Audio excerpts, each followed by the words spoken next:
A lot of times the CEO knows here's what our initiatives are. Strategic initiatives are X, Y, and Z, Yeah, right?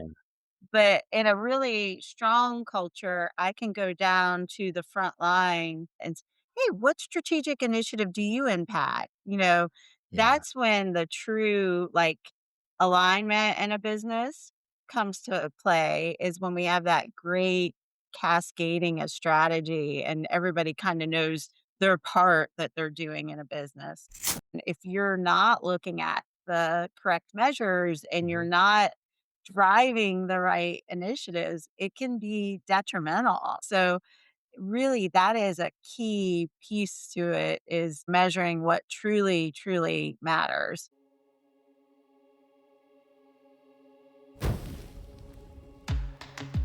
Welcome to KPI Fireside. Our mission is simple to improve companies and to improve careers through continuous improvement. In every episode, we explore the spark, the moment, the mindset, or the method that ignites real change.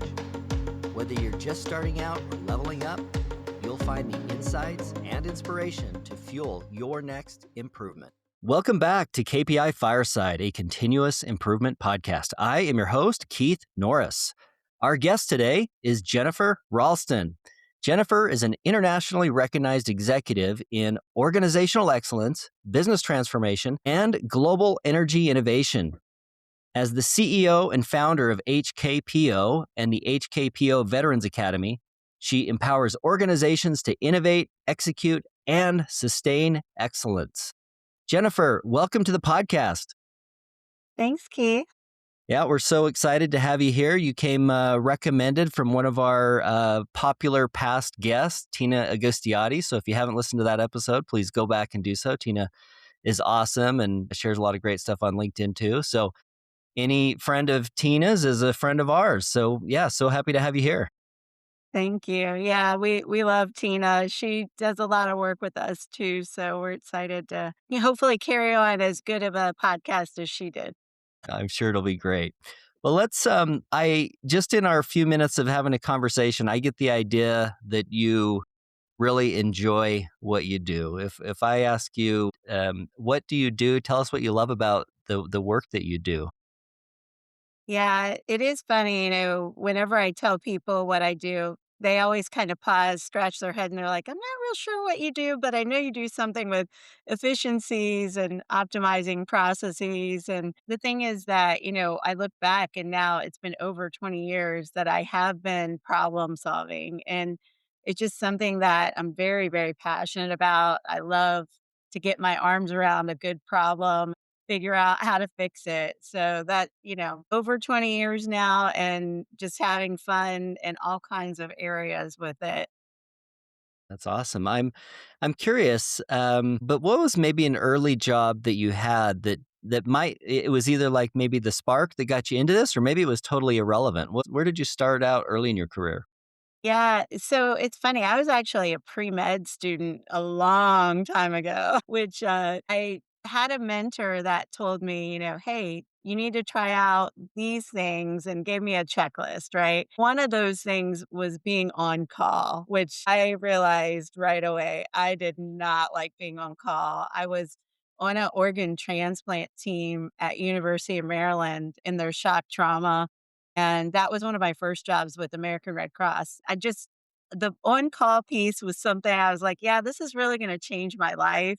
I like to be able to separate work from, personal, and it became difficult. So I made a major pivot at that point in time, and that's when I took, like, my first job in process improvement with American Red Cross, and at that point, it's really just been I've never looked back after that. So it's kinda interesting, to have that pre-med, but a passion for healthcare, but not doing anything with medical now. So you were presented with an opportunity to get involved in process improvement. How did that work? What was that presented to you? Yeah, so actually I skipped a small part of that switch was which was in between the 2 jobs at Red Cross. I was actually auditing a lot of hospitals across the US and actually globally.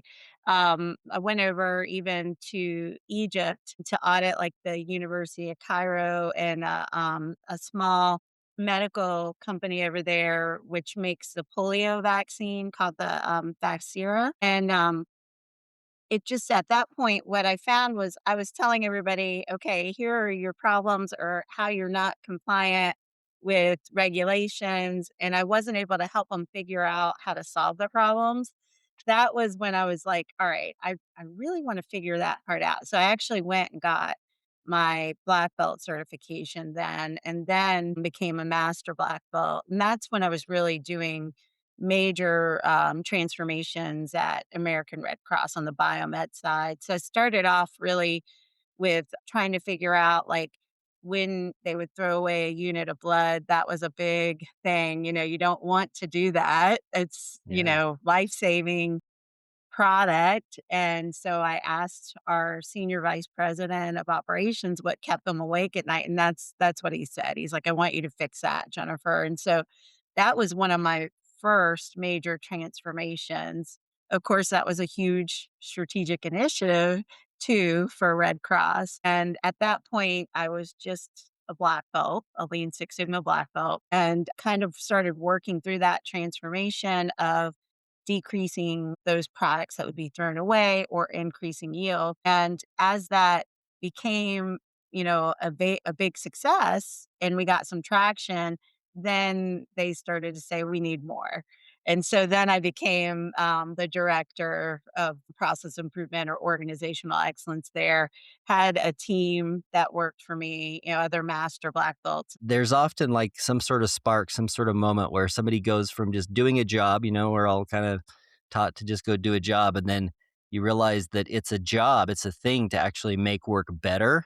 And that for a lot of people, like, yourself, I find so many people that get into this line of work are much more passionate or excited or interested in fixing the work than just struggling with some process that is not great. Yes. Yes, and that really, what I've also found is the piece around, like, culture is such an important piece of it, and that strategic alignment is also so important. They're kind of the strings that pull it all together. So one of the big things that I have found, I don't wanna say recently, but you kind of like in the middle point of my career was, this opportunity to transform culture and really align an organization strategically is something that some of us, that are in the industry, we're like, "Oh, that's easy." But a lot of times it is very hard, for organizations as they're trying to figure it out.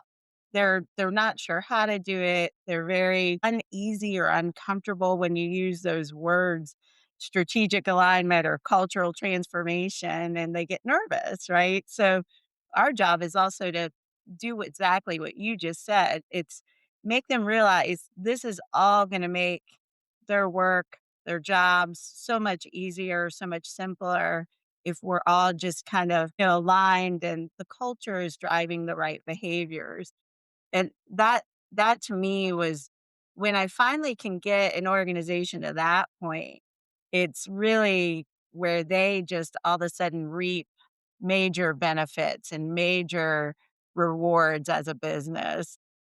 It sounds like, I mean, when you use culture like that, sometimes I think people feel like culture is this mystical, magical thing, but you being a process oriented person, I would assume that you have a little bit more of either a definition or a process for how to create good culture. Do you have a definition of culture for us? Yeah.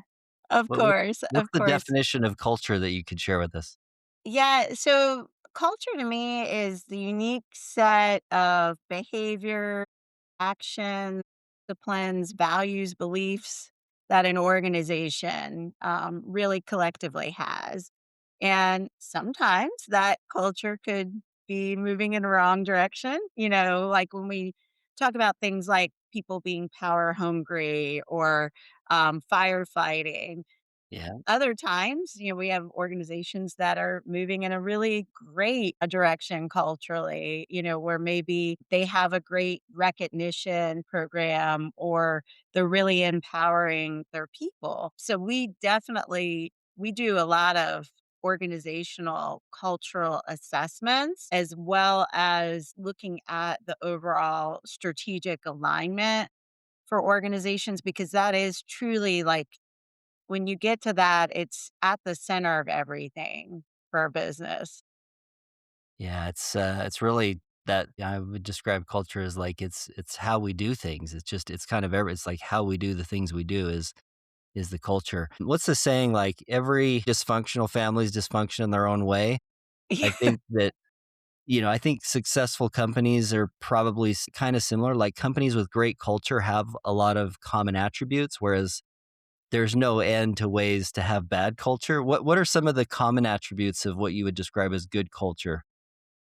Yeah, that's a great question. I think the biggest thing that we look for is just aspects of trust and respect. Those can be shown in positive cultures in so many different ways. I just had a conversation about, like, just simple things like when you see somebody either in a Zoom meeting or in the hallway or on the manufacturing floor saying hello, stopping and just asking, "How are you?" That's one way, of showing just great respect. But then there's also just simple things like if you see trash on the floor, pick it up because we have great respect for our facility and we don't want, somebody to fall on whatever that was. Then there's the trust aspect, being able to trust and empower your people to make great change for the better.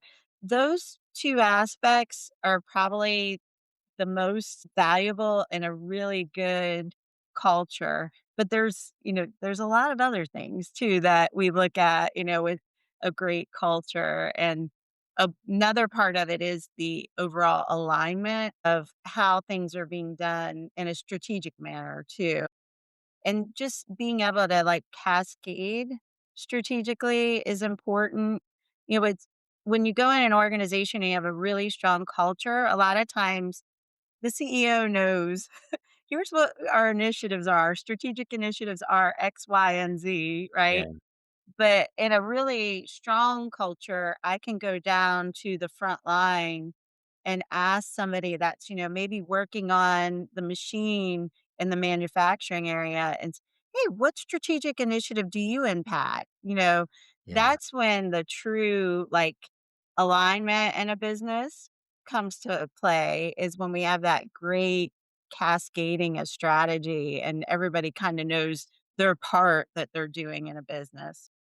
You touched on 2 very interesting areas, the alignment and the culture piece. I wanna come back to use the word respect, which I think is a great I think Stephen Covey would call it a principle, right? Like, you can Yes. choose to value respect or not, but it's gonna affect you, sorta like, you could choose to value gravity or not, but if you're a Right. pilot, you ought to learn how to value it or all those principles. So, in running a business, respect, I think there's a common theme in what you might say is good culture. Respect is a pillar of, like, the whole lean discipline. You mentioned a couple of examples of respect for the company, the example of picking up trash. Um, Respect is such a big pillar. Is that how do you teach people what it looks like to demonstrate respect? Maybe you have some ideas Yeah. to share with us on that topic.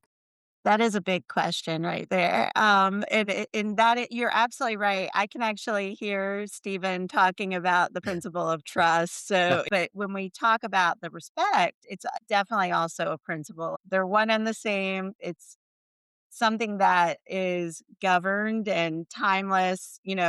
Respect's always been around. Ever since we were in preschool, we've had to learn about respect. But one of the things that, when we're in business and we're trying to teach respect is we try to really do that through driving the right behaviors and expecting you to respect me. As we said way back in preschool, respect is earned, right? So we have to do the things behavior wise that will drive the correct behaviors. And so, respect, trust, any of those major cultural levers are really driven in that way where we've got to behave in a way that will reciprocate it. Safety is a big one. Safety, sometimes people don't connect it to respect. But if I'm not behaving in a way that is safe and I'm not respecting your safety if I see you doing something unsafe, that is a big behavior. I always like to talk about forklift drivers because, a lot of times in our manufacturing world or environment, we'll see, maybe somebody on a cell phone, or we don't see it as much now, but that's, a form of not being respectful because you're not, thinking about safety, right? But as I mentioned too, just the simple things like, saying, "Hello, Keith, how are you?" "Are you having a good day?" Those are simple things that we can all do to gain, the respect of our peers, of the people that we work with. Oh, I have 2 that I think are simple that I think are worth mentioning. One, turning your camera on Zoom calls is such a simple Yes. thing to do to demonstrate respect. It's so much easier to have a connection with somebody when you can see their face. I've noticed that some companies, it's, like, totally normal that nobody ever turns their cameras on, and it always feels like, oh, it's a little bit harder to, you know, deal with that. Yeah. Another one that I just discovered, I'd say sometime in the last few years, I'd sit in meetings and sometimes you'd get people who would just annoy each other, for whatever reason. And it's hard to give somebody feedback and say, stop being so annoying, right?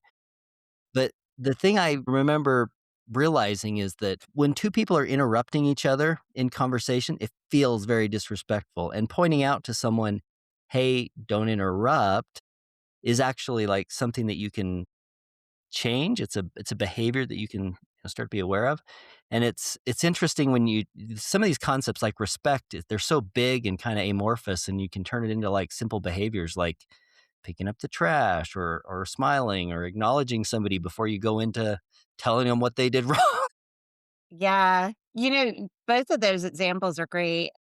We have a rule about the camera, for our team because most of our relationships are virtual, because we are all over the world for our HKPO team, and so if I can't see you, it's very hard to know, how are you doing?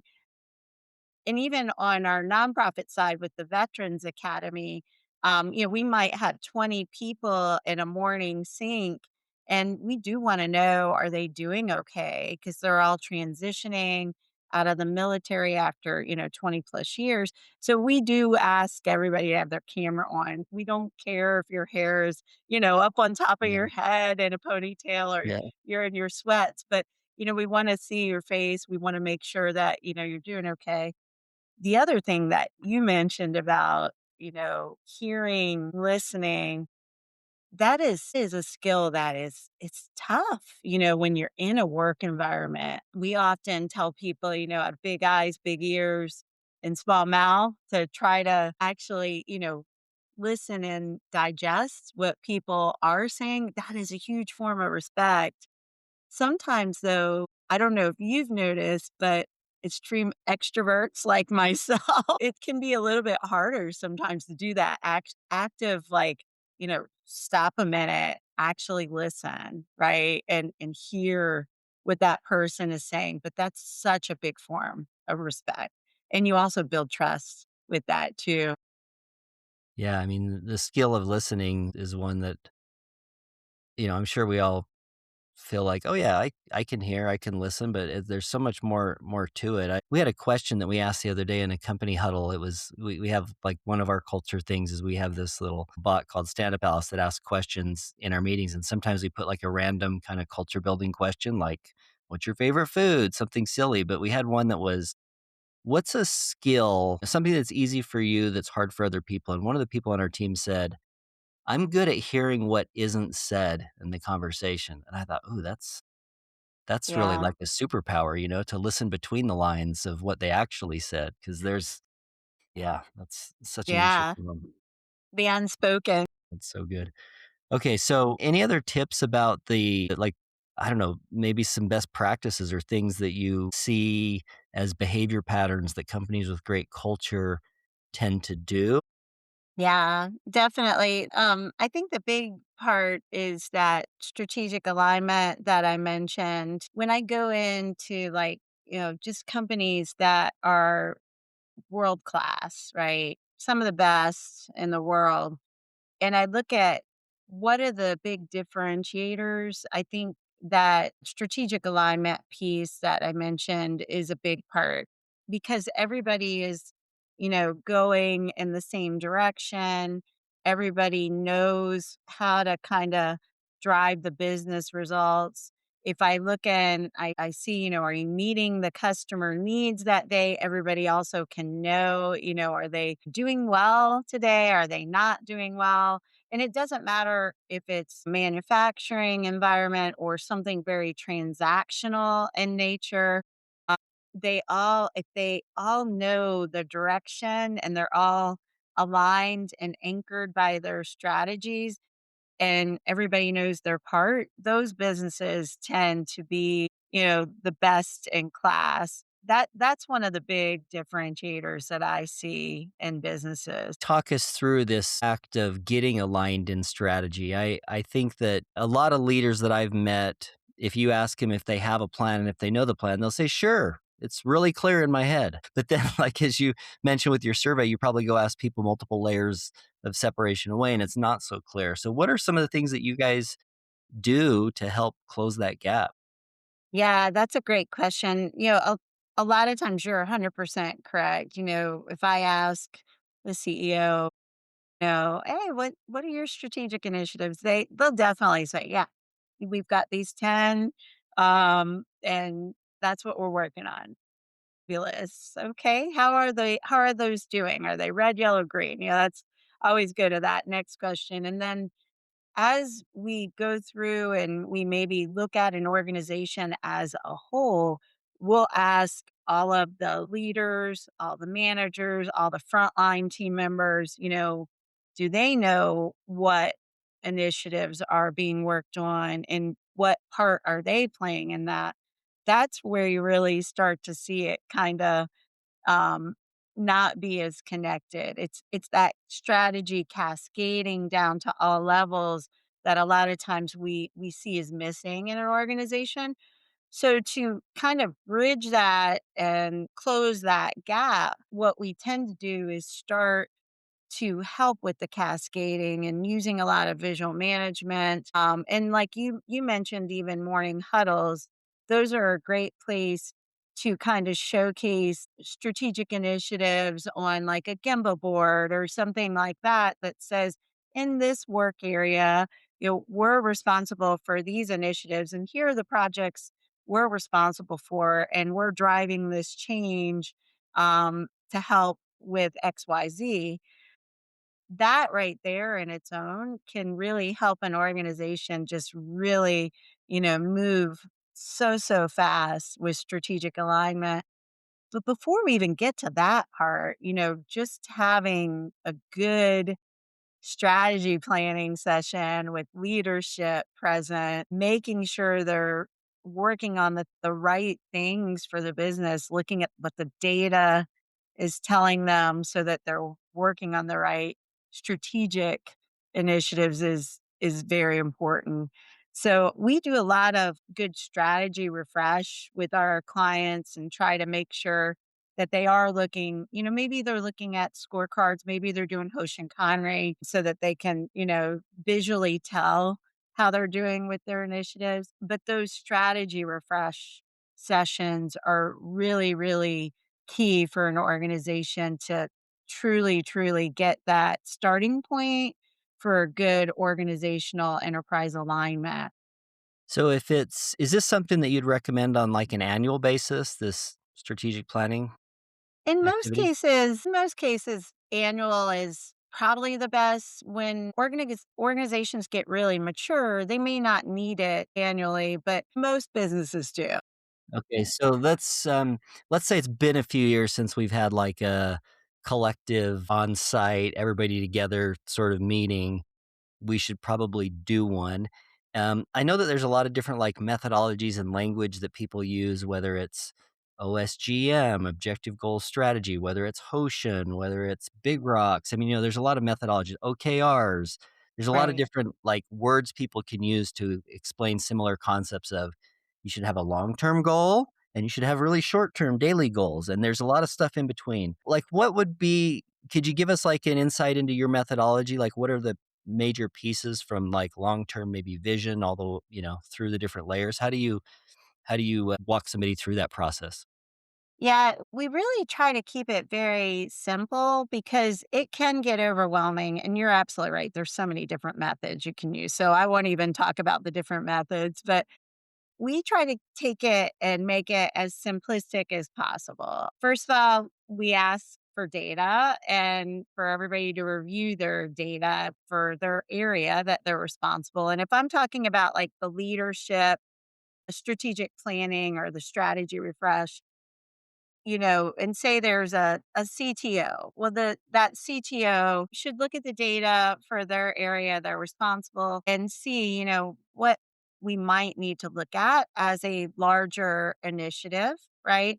We also should look at the market for that business, see where we might need to be, making bigger changes. And then when we get all that together and we do get the leadership team in the room, we do just an active brainstorming, because at that point, everybody's had an assignment, to think about it, to look at the different market drivers, to look at the data that in the business, and they can bring in just ideas, right? And just, a simple brainstorming, post-it notes if we're in the room together, or maybe we use Mural if we're virtual. That's just our virtual post-it notes. But just having them start to write their ideas down, then organizing them a little bit, categorizing them.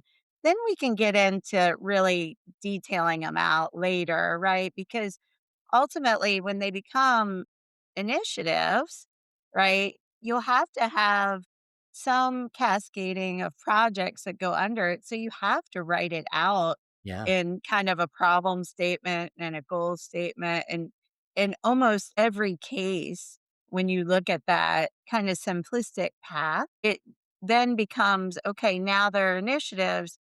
Now, what do we need to do to support that initiative? Do we need to do a good capital project that needs a good project manager? Do we need to do some Lean Six Sigma projects that really help us reduce variation or close gaps or solve big problems? Are there just do it's, Even market growth projects, those are problem solving to me. And that we've had great success using Lean Six Sigma in those areas, or those optimization, where we can use some of the savvier statistical tools, right? Or simulate processes. But overall, those then just become kind of your project hopper, right? Where you have kind of here are the things that we're going to work on as an organization, and then you can divvy those out, and make sure your capacity is Yeah. also aligned nicely. Jen, let me ask you to come back to let's focus on this, just kind of this initial meeting first, because I sent it. I got the idea that there's some pre-work, and Yeah. this is maybe where you guys come into a company and add value. Because if it's been a few years since I've done one of these, I don't have the repetition of doing it every day like somebody like you might have. So I could hire somebody like you to come in and say, "Hey, help me get this thing so that it goes well." And it sounds like you've got some questions, and I'm sure you probably have like a longer survey. But what's kind of like the big areas that you want to prod for? Yeah, I mean, the SWOT biggest analysis type stuff. yeah, exactly. Definitely, we're doing that SWOT analysis up front, and making sure we understand that. But we're also looking at their metrics, whether their key performance indicators or however they're measuring where they're at today. But not everybody has their metrics in a very organized way. So we may have to actually spend some time doing data collection or looking at their different reports. That's where, as you know, that can be a big undertaking in its own. Yeah, I just thought of a funny scenario. Real quick, I like to explain the acronyms that we use because not everybody's totally familiar. So SWOT being strengths, weaknesses, opportunities, threats. Have you ever sat in one of these meetings, Jennifer, where you were helping facilitate and there was an argument over which metrics we should measure Yes, or yes, which version of the absolutely. metric? Absolutely, absolutely. Yeah, and, we do bring out the book, Measure What Matters, Yeah, quite a bit. yeah. That is a good one. So it is very common, right? But if we go back to what we were talking about earlier with culture, right? We want to measure those key metrics that are going to help us to also align the behaviors that we want to drive, right? So that we're shaping the culture in the right direction. And people, will try to measure, as I'm sure you've seen, they'll try to measure way more than they need to. So a lot of times we do have to like bring that down to and simplify. What do we really need to measure to understand what strategically is going to move the dial for the business or move the lever for the business and get you where you want to be. You know, we have several clients that want to increase market share, grow their business globally.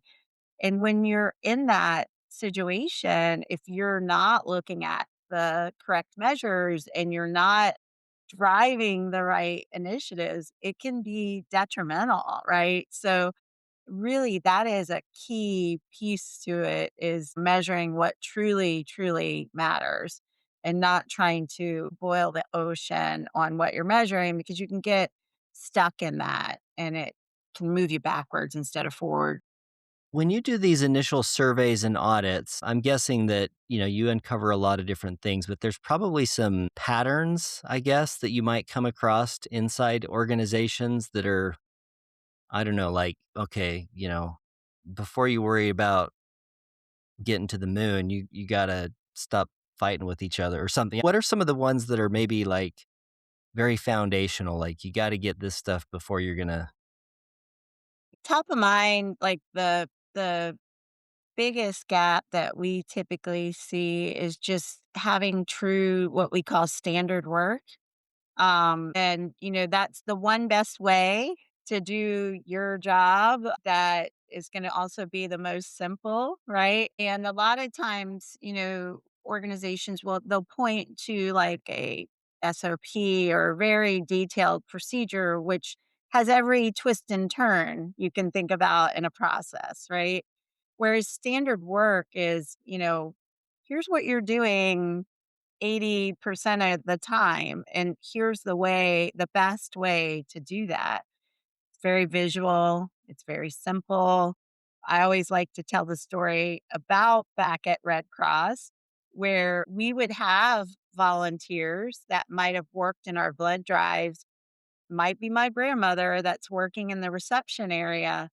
That is the simplest form of standard work. If my grandmother can pick it up, and follow it in the reception area at a blood drive, then she's actually the gatekeeper of a regulated process, right? And if I think of it that way, like that is true standard work. That's what we see most of the time is lacking in an organization.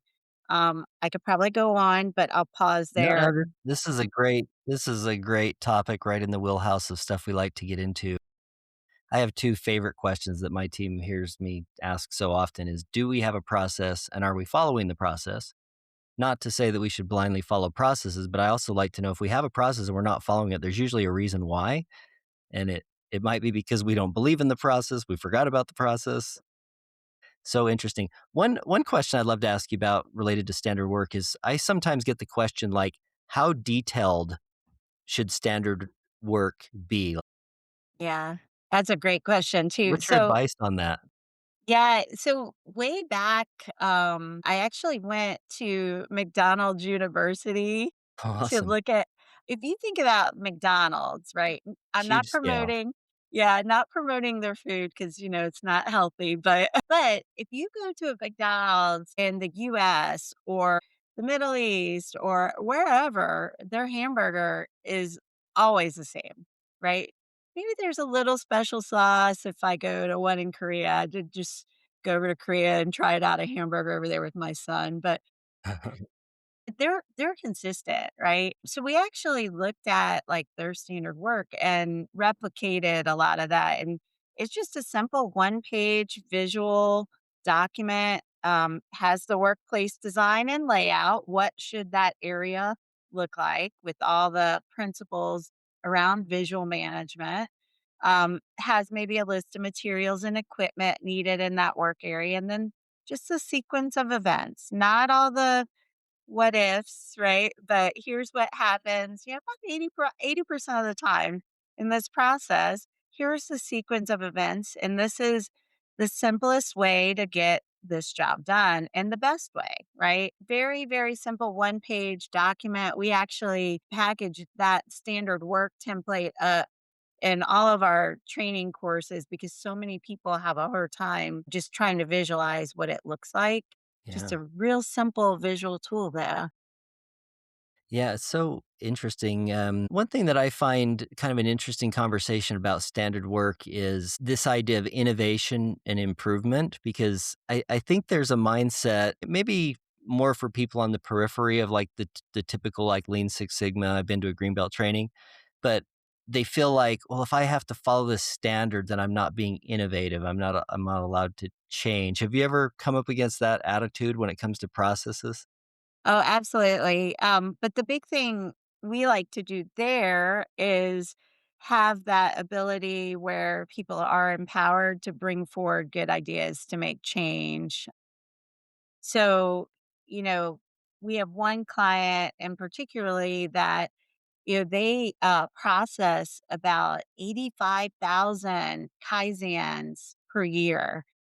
That's a lot of incredible change for the better, but because their people are empowered to make changes to their standard work. Now, we're not talking about, like, the regulated process, right? Like, if it's regulated, there's kind of balance, but you could still submit ideas for that, but it has a few more checks. But some things, like, if I wanna move, this material from the left side to the right side because it's allowing me to have less movement, then that makes good sense. Let's do that if it's not going to cause a regulated issue to occur. Go ahead, make that change for the better. But when we're in those types of organizations that really empower people to make those types of changes, that's also that level of trust that comes about with an organization too. So when we have standard work, that's a misconception. I think that people think you can never change it. It should constantly be changing and evolving to be better and better and better and make things simpler and easier for you to do the right thing every time, right?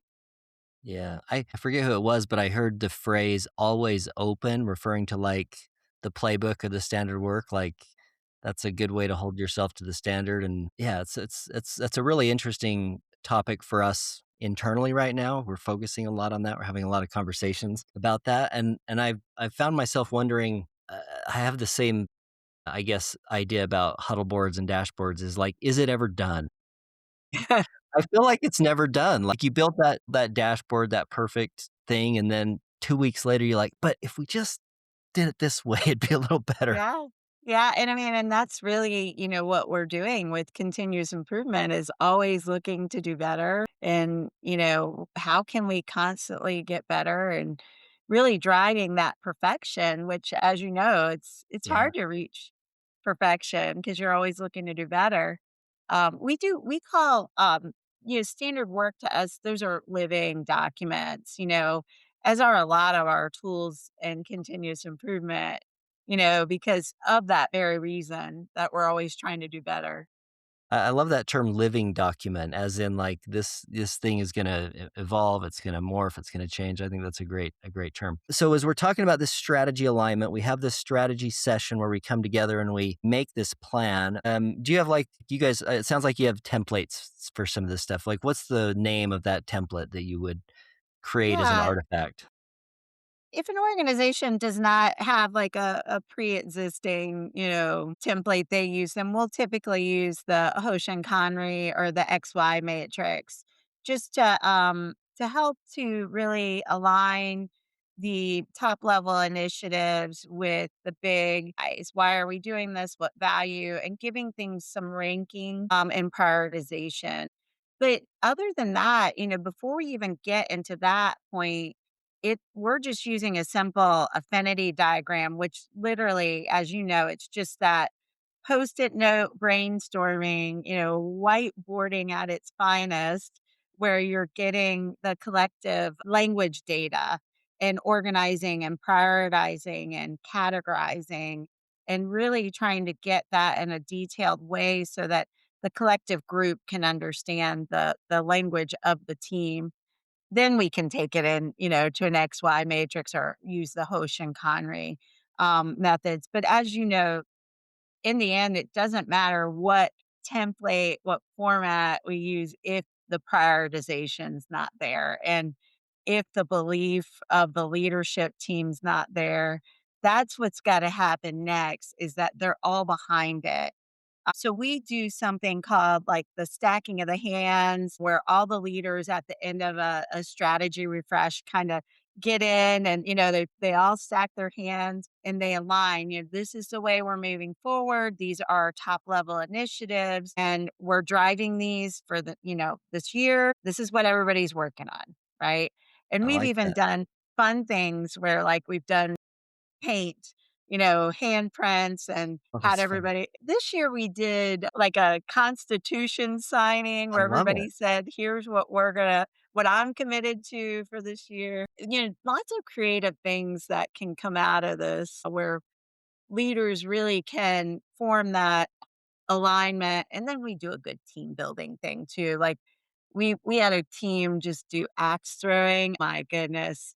Their team building, it was through the roof. It was great. I love that. Yeah, I think that's one thing that's interesting and unique about culture. I said all happy families are kind of similar and all unhappy families are dysfunctional in their own way.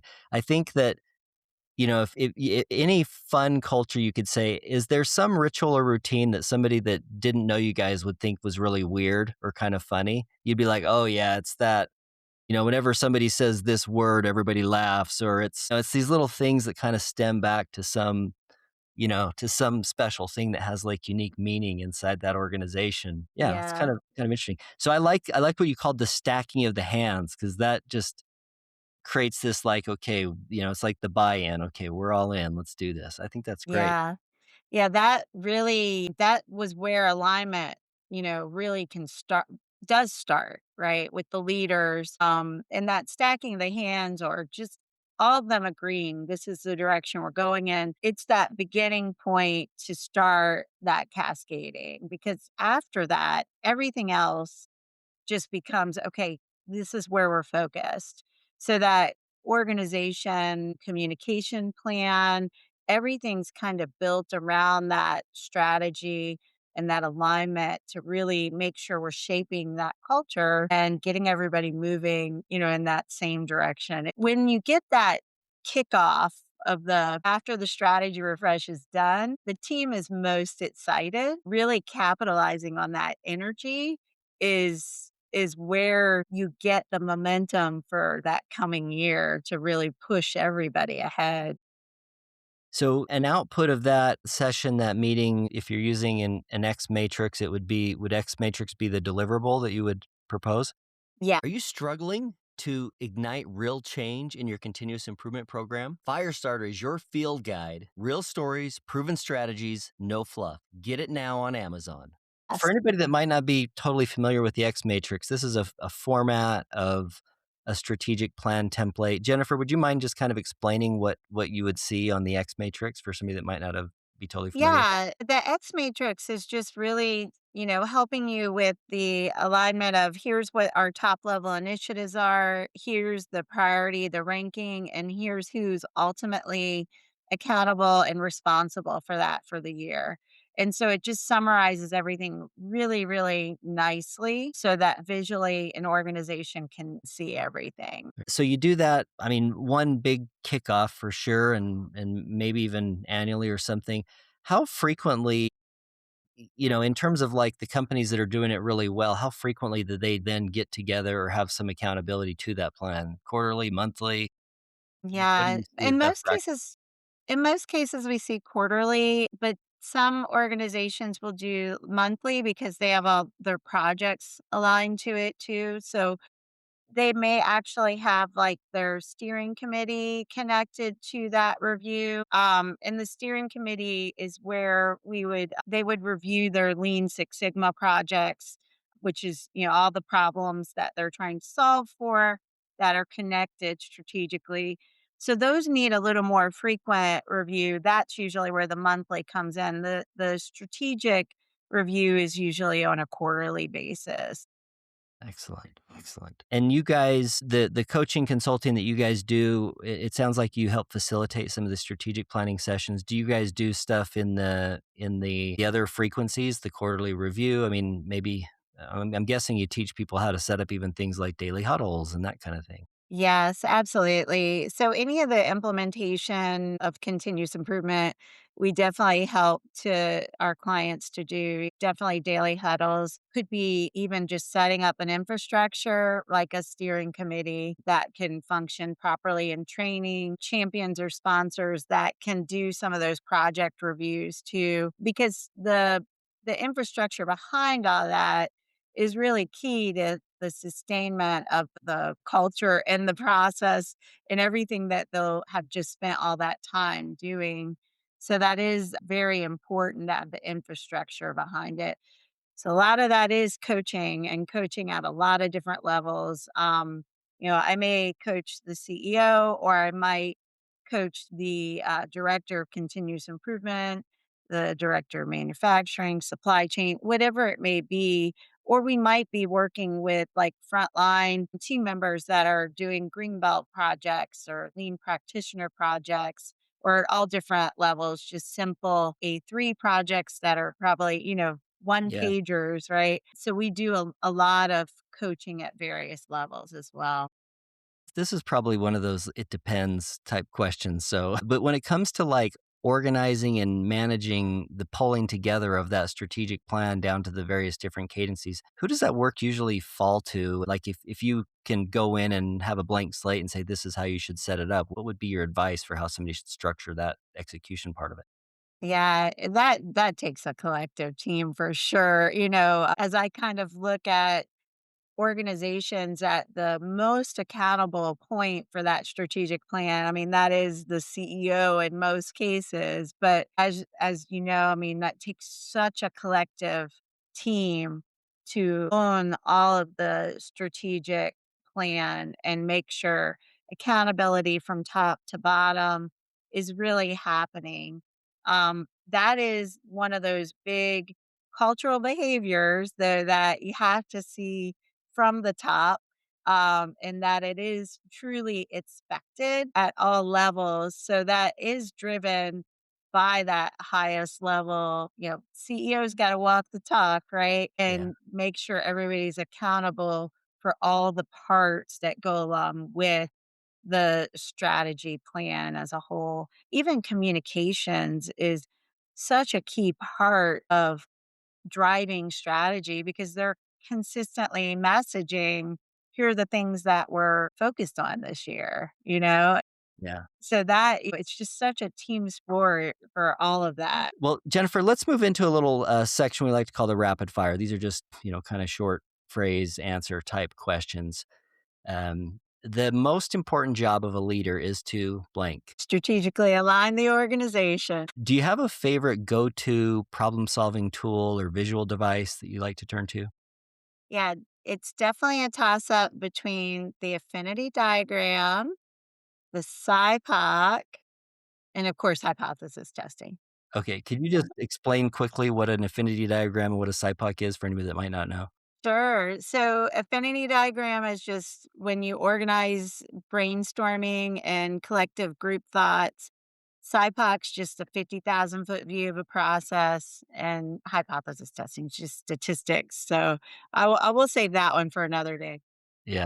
Come back to the next episode for a lesson on the SIPOC. Is there a book that you recommend Boy, or a yeah. few? A few. So I don't know. I don't want to get in trouble with anybody on my team. They're all avid authors. So they have a lot of amazing books. But my favorite book is Lean Thinking. I do have a bookshelf full over here. And one of my team members has written over 40 books. So hopefully I don't get in any trouble by not claiming, his books, but there are a lot of great books out there, but Lean Thinking is one of my favorites. Okay, finish this sentence for me. Continuous improvement is Change for the better. for the better. I love it. Do you have a favorite question or favorite questions?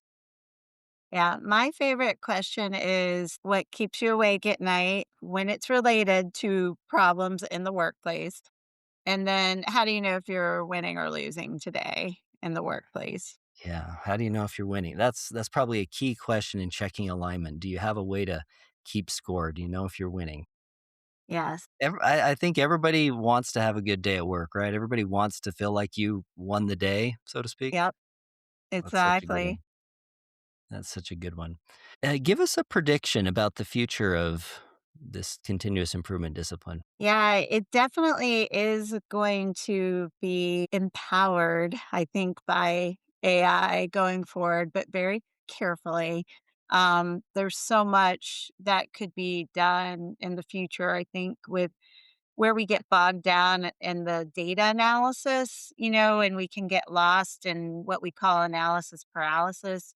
I think we have huge opportunities to really uncover that and leverage some of these very powerful tools, but in a way that's safe for our clients and protecting their information. But I think there is a big future in that and, really helping us to learn to see things better and do things in the best and simplest way to get the job done that's ultimately safe for everybody too. Wonderful. Is there something that you believe that others around you tend to disbelieve? Think so. I tend to surround myself with a lot of like-minded people, and my team definitely thinks the same way. I mean, we all say variation's the enemy, and we eat variation for lunch.